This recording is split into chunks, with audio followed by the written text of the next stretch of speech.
Ассаламу алейкум, урматтуу биздин катталуучулар. Кытайлар көбөйүп кетти, кытайларга жер сатылып атыр деген боюнча мен ой пикиримди билдирип коеюн. Биринчиден туугандар, жер сатылбайт. Жерди сатып эле тургандай бул президенттин менчик жери эмес да. Же атасынан калган мурас эмес. Бул кыргыз элиники.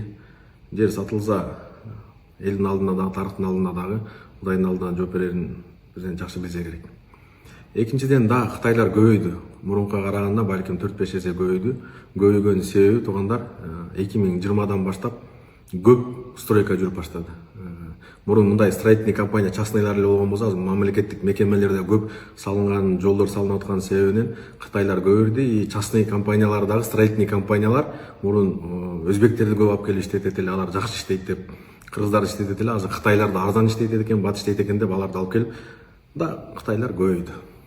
Мындан дагы көбүрөөк болмок. Бирок бизде кошуналардан единственный Кыргызстанда менен Кытайдын ортосунда визовый режим бар.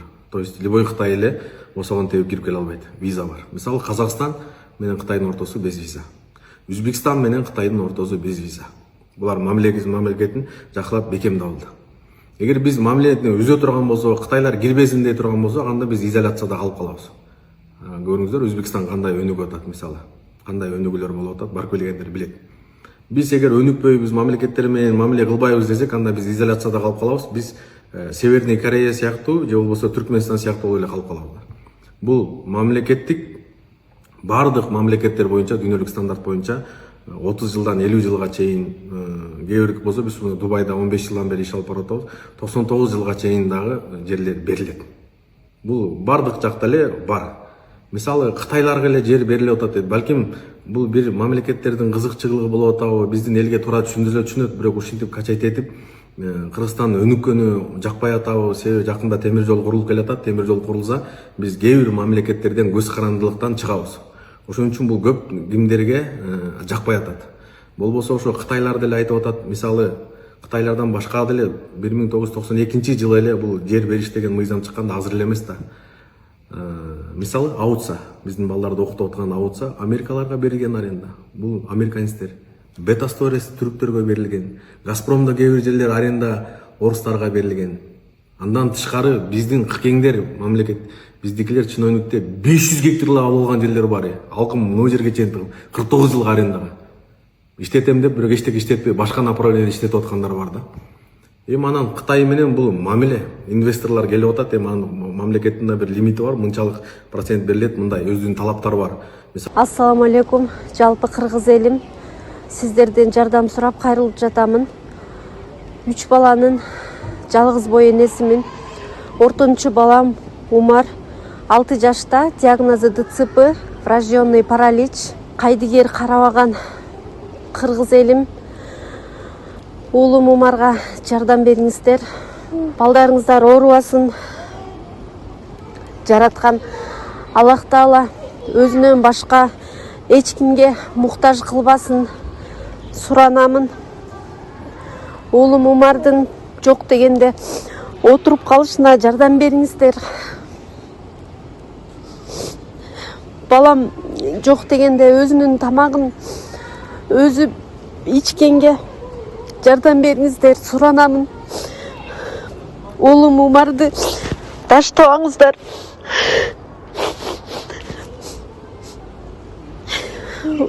Учурда балам лечение алып жатат. Баламдын алган лечениясы токтоп калбаш үчүн жардам бериңиздер, суранамын. Келгенден кийин канча жумуш орун түзөт, канча налог төлөйт, канча акча төлөйт, ошонун негизинде карап туруп эле берсе керек да. Андан кийин туугандар, эгер мындай мен бизнестин көз карашы менен айтканда, эгер биз Кытай менен мамилени үзө турган болсок, мисалычы Кытай менен жок катташпайбыз дей турган болсок, биз өзүбүзгө эле кыйын болуп калат. Кечирип коюңуз, анда кийип жүргөн ички кийимиңизден баштап, тамакка кошкон соустарың бар, аны айдап жүргөн желмаян, посуда, сасуда, мыякта турган мына стол, наркы беркенин баарды 90% биздики Кытайдан келет да. Эгер Кытай менен биз тиреше турган, биз мындай ырчактарыбыз да жок, кармаша турганчы. Бизге пошлинаны эле көтөрүп кое турган болсо, 10 сомдук нерсени 100 сомдук кылып кое турган болсо болду. Через Өзбекстан алла же через Казакстан алла деп койсо, биз кайда эле бул жакка зависимый болуп калабыз да. А эгер Кытай границасын жапса, бул Өзбекстан, Казакстандай болуп, биз 1 жыл, 2 жылга жабышып ачышпайын деп ойнобойт. Жапса көпкө жабат да. Биз кыйналып кала турган эле өзүбүз болуп калабыз. Кытайлар жер алып атат, Кытайлар өздөрү жер береби дегенге сиз интернеттен жазып карап көрүңүз. Мировой стандартта булар берет. Мисалы, Америка менен эки великий держава, экөө тирешип атканы менен, бирок мисалы, мен сени жаман көрөм, бирок акчаңды жакшы көрөм, акчаңды түштүрдүм. Мисалы, сиз көтөрүп жүргөн iPhone каякта жыйналат мисалы? Каякта жыйналчу? Мисалы, Тесланын немеси каякта караңыз. Американы жаман көрсө да ошончо арендага жер берип атпайбы. Сиз интернеттен карап көрсөңүз, Кытай 50 жылга чейин, эгер сиз мындай университетте башка бир больница, бир наука эмелер болсо, 70 жылга чейин булар деле аренда. Бул мировой стандарттагы да, биз өнүгөбүз десек, бизге бергенге туура келет, алыш беришкечи. Просто бардыгын контролдоп, өмүрлүк эч ким алып койбойт. Анан Кытай бизди алып коет экен, анан бизди басып калат деген. Кытай басса өзүнүн ону Тайванды деле басмак го. Өзүнүн Кытайын эле өзүнүн Тайванды ала албай атыр го.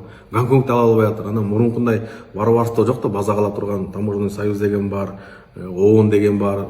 Биз деле карап отурбай, кыргыз эле карап отурбаса керек Кытайлар келип базап атат депчи. Ошого мен ойлойм, муну мындай трезво, мындай бизнестин көз карашы менен караш керек да. Биздин бизнесмендердин көбү Кытайдан ташып келет. Эгер биздин бизнесмендерди кирбегиле бияка деп койсо, биздикилер уже Өзбекстандан алыш керек болуп калат, же башка жактардан алыш керек болуп калат. Бул бизге эле негизи кыйын болуп калат да. Ошон үчүн өнүгүүнүн жолунда ушундай эле жол, башка нерсе жок да. Анан эми билбейм, муну мынчалык мындай болуп атат, тигиндей болуп атат. Эми Кытайлардан башка деле бебаштык кылып аткандар толтура, мисалы, орустар деле көлгө итин жууп атат, мисалы, башка дагы американецтер башка жакта сийип жүрөт, алар деле, мисалы. Бирок негедир биз ушул жакты көбүрөөк мындай качайт этип, мындай бир күчтөр иштеп аткан сыяктуу да. Мен ойлойм, мындай бизнес көз караш менен караганда дүйнөлүк практикада биз эле эмес, Сингапурга деле бар. Сиз иш кылам десеңиз, азыр мисалы, акчаңыз, миллиард акчаңыз болсо, Кытай сизди спокойно, эгер ошончо мисалы инвестор болсоңуз, кайсы мамлекетке барсаң сизди тосо алат. Саудияда деле, башка жакта деле, эгер жакшы проектиңиз менен мамлекетке ыңгайлуу, выгодный, мындай жакшы приложение, мамилелер келише турган болсо, любой мамлекет сизге 50 жылга берет. Сиз интернеттен ачып карап көрүңүз, изилдеп көрүңүз. Мен айтып атам, Дубайда 99 жылга чейин берет дажычы. Эми бул мировой практика болчу. Эгер өзө турган болсок, биз экономика жактан өнүгө турган болсок, бул неме да. Анан эми мындан корко турган деле нерсе жок. Кезеги болгондо любой момент кубалап чыгат. Жер эч качан бир да мамлекетте жер сатылбайт. Ошого мындай кыжалат болбош керек. Президенттер деле кетет. Канча жыл, 5 жыл, 10 жыл, мындай башкасы келсе деле өнүгө турган дагы немелер болуш керек да, мамилелер болуш керек, отношениялар болуш керек. Бул маселенин негизи эми ошол. Бизнесмендер деле шүмшүктөр көбү түшүнүп турат, мисалы, экономисттер деле түшүнүп турат, депутаттар деле бул маселени шайлап келгенде туура түшүндүрүш керек болчу. Бирок негедир бардыгы бул маселени айтканда өзүнүн садага чапкандан коркуп атат да. Азыр айтсам эл жап коет. Азыркы күндө моментте биз мындай элге жага турган нерсени айтыш керек болуп атат. Мен деле Кытайларды көрө турган көзүм жок. Бирок биз бизнес кылыш керек, иш кылыш керек, мамлекетти өнүктүрүш керек да. Биздин башка жолубуз жок да. Алыш бериш болуш керек, өнүгүш болуш керек. Эгер өзүбүз менен өзү жатып каяктан өнүгөбүз? Мунун жолу ошондой эле. Буга эч кандай деле мындай кыжалат боло турган нерсе жок. Аллах Таала мамлекетибизди тынчтык берсин, Аллах Таала мамлекетибизге өнүгүү берсин. Бардыгыбызды Аллах Таала жүрөгүбүзгө тынч. Мен могу кээ бир эркектерди түшүнбөй аттым да. Эми Кытайлар биздин жерди алып коет, анан бизди басып коет, минтип коет деп элечи. Биз айтабыз го, Манас атанын урпагыбыз, баатыр элбиз, биз тайманбаз элбиз, Манас атабыз Кытайларды чапкан, кырып салган. Настолько ушунча коркоксуңарбы? Аялдарбы, мейли жаза берет, эркектер. Биз эмне ушунчалык эле берип коюп эле карап отура беребизби? Биз эмне ушунчалык өзүбүзгө ишенбейбизби? Ушунчалык коркокпузбу? Башка мамлекетти салыштырып, башка мамлекет алып, башка 5 президент алмаштырган биздин менталитет, биздин культура, биздин маданият совсем башка. Биздин кыргыз элдин башына мине болгон туура келбейт. Анан бирөө айтат, эме депчи, дейт.